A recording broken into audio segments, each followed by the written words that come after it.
রুটি বানানোর জন্য আটা ময়ান দিয়েছিলাম। তো মেয়ে বলল হঠাৎ যে পাস্তা খাবে, কিন্তু ঘরে পাস্তা ছিল না। তো আমি একটা রুটি থেকেই কাঁচা পানি দিয়ে গোলাইছিলাম। তো একটা রুটি থেকেই আমি এরকম টুকরো, টুকরো করে কেটে নিয়েছি তাড়াতাড়ি। যেহেতু আমার রাত রুটিও বানাতে হবে, আবার সন্ধ্যায় পাস্তার এখন।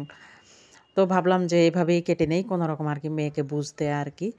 তো এটা আমি কেটে নিয়ে এই যে এভাবে রুটি থেকেই কেটে, কেটে নিয়েছি। আর কাঁচা আটা দিয়ে কাঁচা পানির আটা এজন্য একটু নরম, নরম হয়েছে। তো এভাবে রেখেছি। আমি চুলায় গরম পানি বসিয়ে দিয়েছি।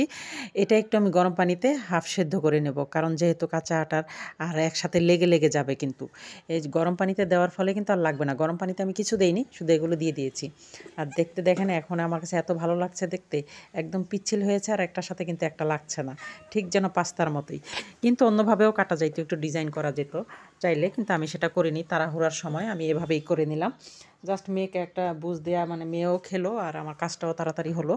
তো এখানে আমি ফার্স্টে তেল দিয়েছি। তেল দিয়ে আমি বেশ খানিকটা পেঁয়াজ, অনেকটা কাঁচামরিচ এবং একটা টমেটো কুচি দিয়ে ভালো করে নেড়ে নিচ্ছি। এখানে টমেটোটা সাথে সাথে দেওয়ার কারণ হচ্ছে টমেটোটা যেন একবার গলে যায়। আমি টমেটোটা আস্তে রাখতে চাচ্ছি না। তো এখানে আমি ভালো করে একটু ভেজে নেব। ভাজা, ভাজা হলে আমি বাকি মশলাগুলো দিব। আমি কখনো এভাবে করিনি। তো ফার্স্ট টাইম আমি এভাবে করছি। আমি জানি না কেমন হবে। তবে খাওয়ার পরে আলহামদুলিল্লাহ মেয়ে এবং মেয়ের বাবা খুব পছন্দ করেছে। তো এখানে দিয়ে দিলাম আমি লবণ। লবণ দিয়ে আমি যেহেতু সেদ্ধ করার সময় আমি কিন্তু আটার সাথে লবণ দিয়েছি।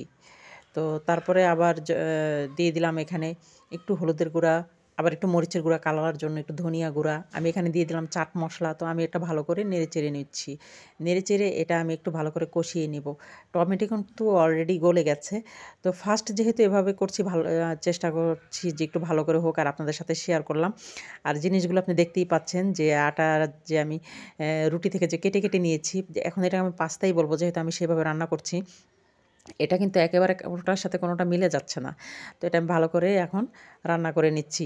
তো এটা আমি এমনভাবেই রান্না করব, ধিমি আঁচে একটু ভাজা, ভাজা করব। এটা আমি ভাজা, ভাজা হতে হবে। আমি কোনো ঝোল থাকবে না বা এটা আর মধ্যে কোনো পানি, পানিও থাকবে না। এটা একেবারেই আমি ভাজা, ভাজা টাইপের করব। যেন খেতে অনেকটা স্বাদ হয় আর এটার মধ্যে সবকিছু আ আ যে পাস্তা করেছি সেটার মধ্যে যেন সব মশলাগুলো ঢুকে যায়, এরকম আমি আস্তে, আস্তে জালে আমি এটা করব। তো ভাজা, ভাজা হয়ে গেলে তারপরে এখানে আমি একটা ডিমও দেব। এই যে অনেকটাই কিন্তু লেগে, লেগে যাচ্ছে নিচে। আসলে আমি এইরকমই করতে চাচ্ছি। জানি না এইভাবে কেউ করে কিনা? যদি করে থাকেন তো অবশ্যই আমাকে কমেন্ট করবেন। আর আমার এটা কেমন লাগলো অবশ্যই আমাকে জানাবেন। আমি আমার লাইফে ফার্স্ট এভাবে কিছু করলাম। আর এই যে ডিম ফেটে আমি দিয়ে দিয়েছি। এখন একটু নেড়ে-চেড়ে নিয়েছি আগে। যেহেতু এটা মানে ডিমটা আসলে আমি চাইছিলাম যে ভেঙে, ভেঙে যাক। যদি একটু আস্ত থাকে খারাপ দেখা যাবে।